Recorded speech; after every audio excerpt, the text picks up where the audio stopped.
Hello and thank you for downloading HR ListenIn, the free monthly podcast from the employment team at international law firm Taylor Vinters. Subscribe via iTunes or download via the Taylor Vinters website or YouTube channel. We hope you enjoy the show. Welcome to the latest episode of HR ListenIn. I'm Dom Holmes, an employment lawyer at Taylor Vinters and presenter of HR ListenIn. This month we're discussing what I'm predicting will be the hottest employment law topic of 2017, and that's the future world of work. And joining me to talk about this interesting and important subject is my Taylor Vinters colleague, Scott Glacken. Thanks, Dom, and hello everyone. Well, that's a pretty bold prediction, Dom. Given how unpredictable 2016 has been, is that wise?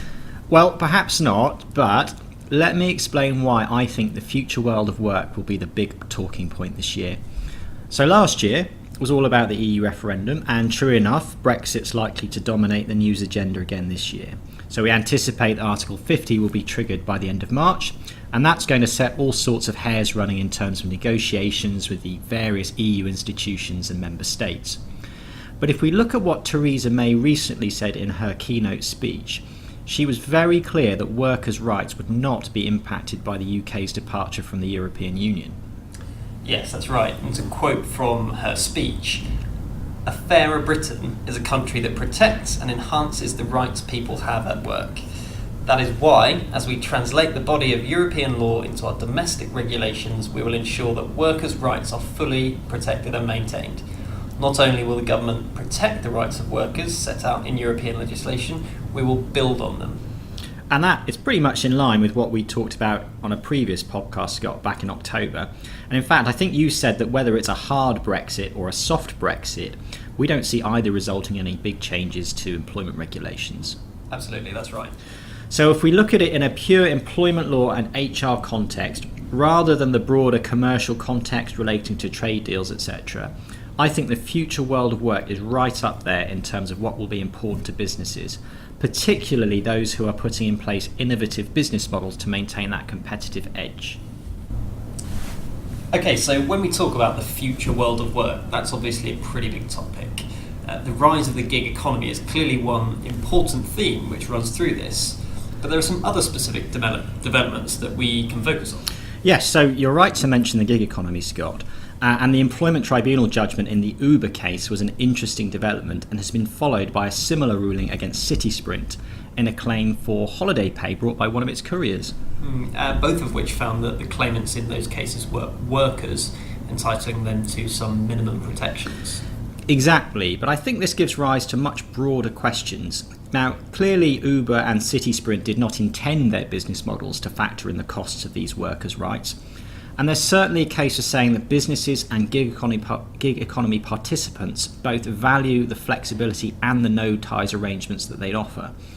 But equally, there is a delicate balance to be struck to ensure that individuals are not unfairly denied legal protection against exploitation. So the big question is whether the current employment law system we have is fit for purpose in getting that balance right.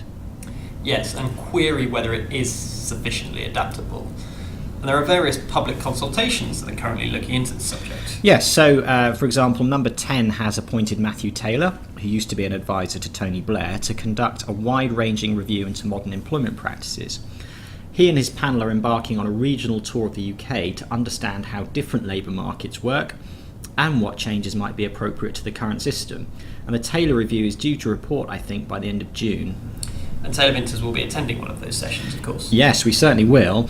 And alongside that, the Department of Business, Energy and Industrial Strategy, so what we used to know as BIS, but it's now called BAYS, is looking into the future world of work and rights of workers through its Common Select Committee inquiry. As you might expect from a law firm with a focus on innovation and entrepreneurship, Taylor Vinters prepared a detailed written submission to the BAYS inquiry, and we were one of only a small handful of law firms to do that. Okay, so the BAYS inquiry is looking at the future world of work and the rights of workers. What specific questions has it been asking them? Well, they're pretty wide-ranging. So to give some examples, they're asking, is the legal concept of a worker, as opposed to an employee or an independent contractor, defined sufficiently clearly? And if not, how should it be defined? What rights should agency workers, casual workers, or self-employed have, including those in the gig economy, of course? Is the current balance of rights between worker and employer appropriate?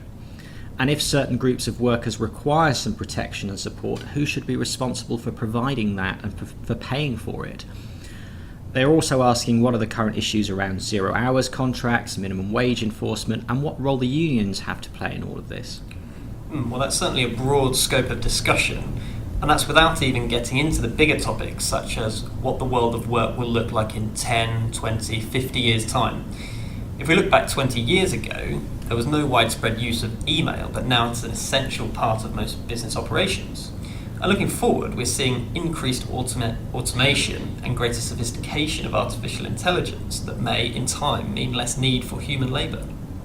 That's right, Scott. And alongside that, we're already seeing changing attitudes from many individuals in how and when they want to engage in work-related activities.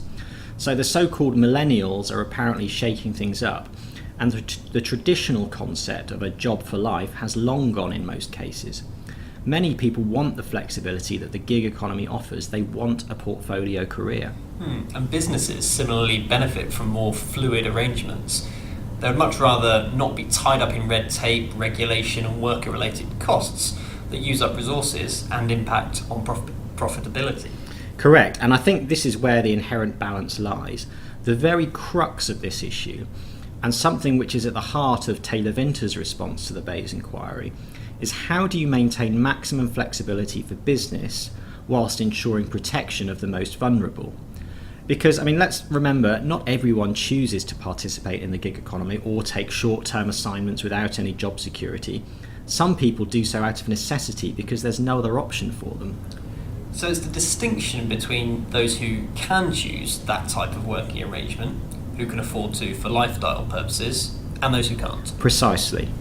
Well, let's look at that issue in the context of one of the Bayes inquiry questions about how the law defines a worker. Okay, so at the moment, individuals who perform work will fall into one of three categories: employee, worker, or independent contractor. With employees having the greatest level of protection, independent contractors having very few rights outside of what is contractually agreed, and workers sitting somewhere in the middle. Yes, so workers have some rights, the main ones being paid annual leave, national minimum wage, rest breaks, discrimination protection, etc. They do not have employee rights such as unfair dismissal. But the problem is that this middle group of workers is not clearly defined in the legislation, and the boundaries between what we consider to be an employee and what we consider to be a worker have become blurred over time. And worker encapsulates a wide range of working arrangements. Yes, so let me give you an example. Currently, a worker is defined in the legislation as any individual who performs work personally under a contract for services where the person for whom they are working is not a customer or client of their own business. That's quite vague. Effectively, it could be seen as anyone who is not in business on their own account. Yes, it's a very wide category. And if we do a comparison, at one end of the spectrum, you have, say, the former CEO of a listed public company. His lucrative consultancy services to executive boards are in high demand, as are his appearances at business conferences and after-dinner speeches. At the other end, you have your casual temp worker, working in a warehouse on a 0 hours contract, earning national minimum wage. No guarantee of work from week to week, can't find regular permanent employment, and struggling to make ends meet. But both of those could be workers, right? Quite possibly. So they both provide the work personally. The CEO may not be in business on his own account, and the temp worker almost certainly won't be. But neither are employees because there is no mutuality of obligation. In other words, no obligation on the employer to provide work, and no obligation on the employee to accept it. Although in the case of our 0 hours worker, in reality, turning down any work could mean that he or she is penalised in the future. Which also happened in the Uber case. So your point is that there is a case for arguing that the law should focus more on looking after the warehouse person, but not the executive. Yes. And this goes back to what we were discussing earlier, Scott. The CEO works in this way because he or she wants to. The temp worker does it because he or she has to. And research shows that in the gig economy, the split is approximately 70% participating through choice and 30% through necessity.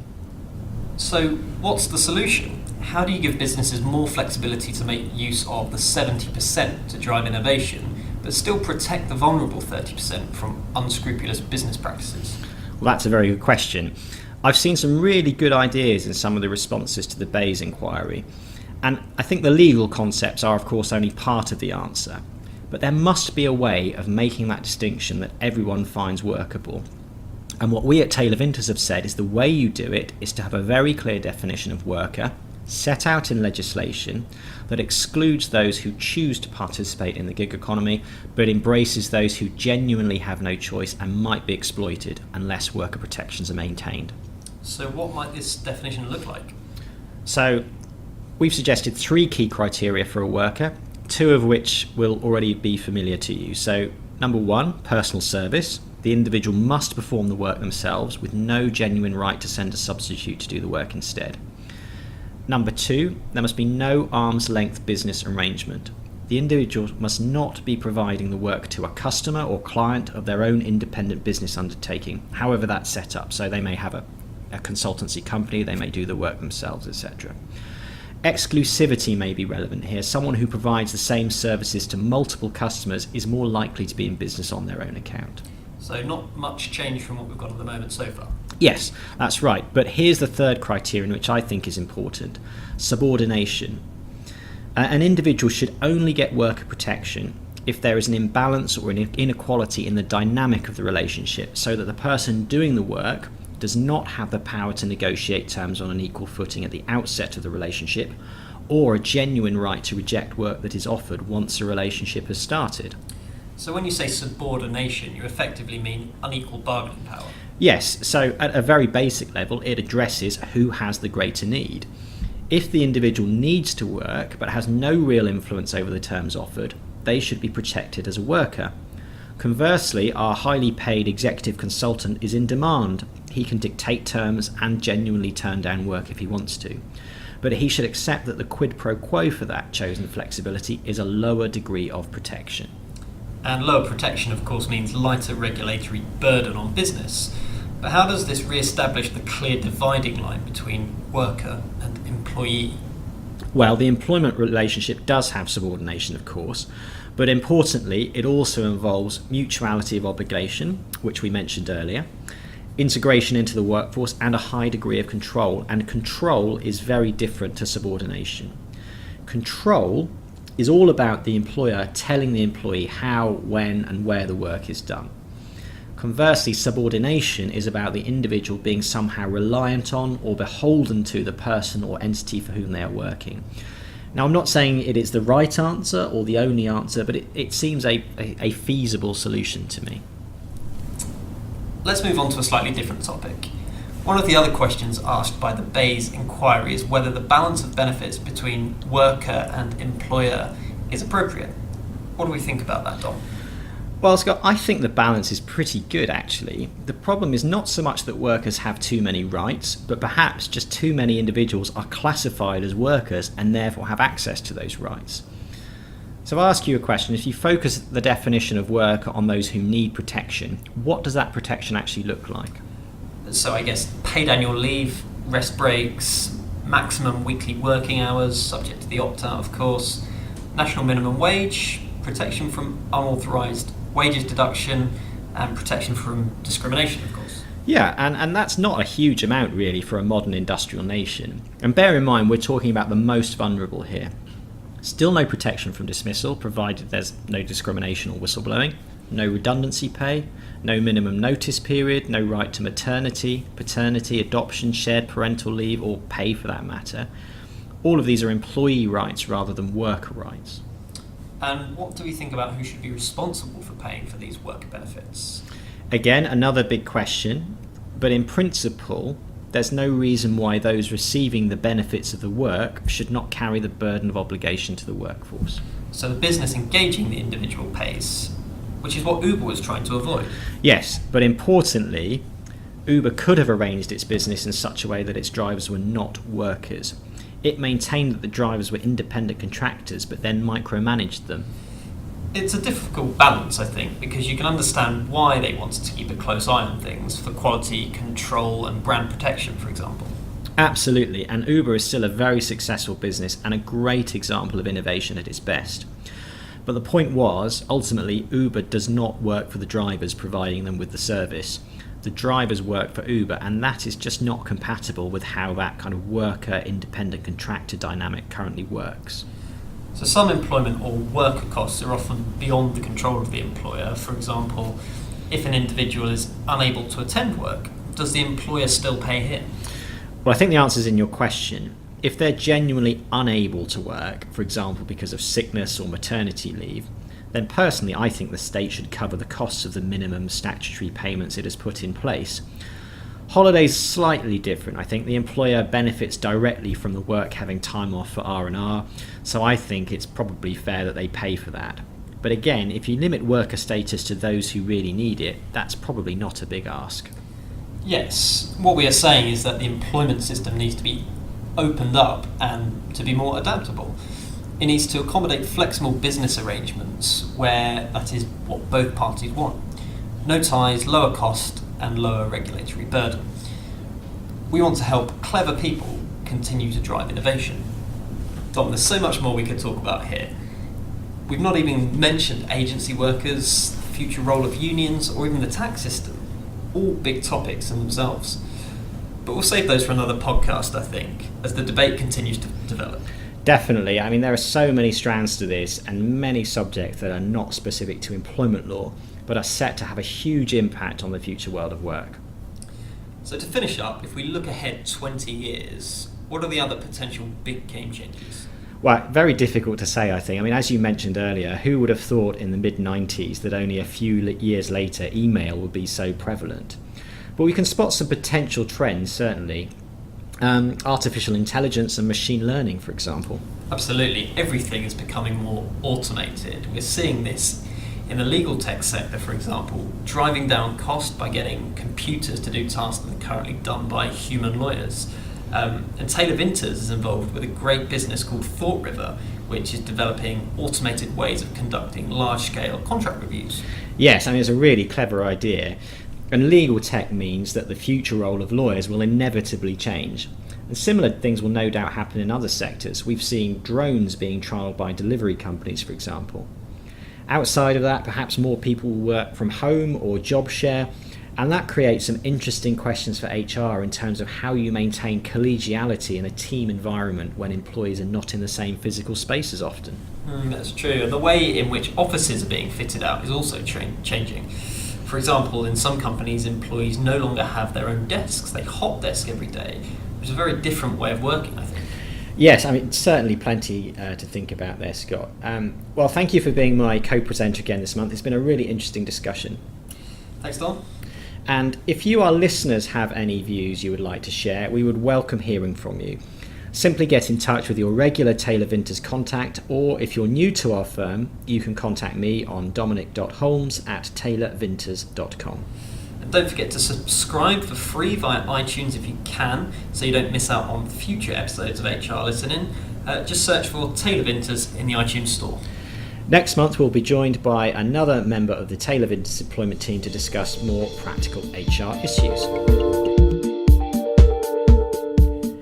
You can access all previous editions of this podcast via iTunes, the Taylor Vinters YouTube channel, or by clicking on the ListenIn icon on our homepage, where there are direct links to the web pages of all the presenters.